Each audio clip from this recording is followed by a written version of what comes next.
Education টিকে সকলক স্বাগতম জনাইছোঁ।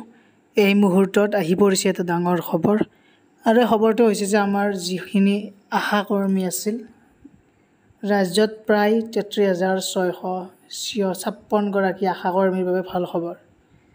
এই 33,656 গৰাকী আশাকৰ্মীৰ আগতে 3,000 টকাৰ পৰা 4,000 টকালৈ বৃদ্ধি পালে দৰমহা। মানে আগতে 3,000 আছিল, এতিয়া 4,000। ইয়াৰ লগতে আশা ছুপাৰভাইজাৰৰ দৰমহা 9,000 টকাৰ পৰা 10,200 টকালৈ বৃদ্ধি আৰু 1 অক্টোবৰৰ পৰা কাৰ্যকাৰী হ'ব আশাকৰ্মীৰ নতুন দৰমহা।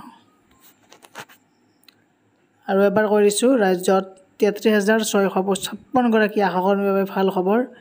3,000 টকাৰ পৰা 4,000 টকালৈ বৃদ্ধি পালে দৰমহা। আগতে 3,000 কৈ তেওঁলোকে পাই আছিল, যিটো তেওঁলোকৰ কাৰণে বহুত কম পৰিমাণৰ আছিল।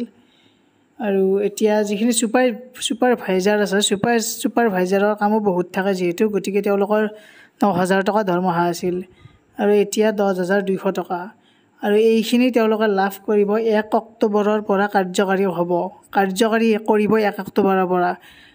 গতিকে তাৰে পিছে তেওঁলোকে নিয়মীয়া দৰমহা লাভ কৰিব, এই যিখিনি বৃদ্ধি পালে তেনেকুৱাকৈ।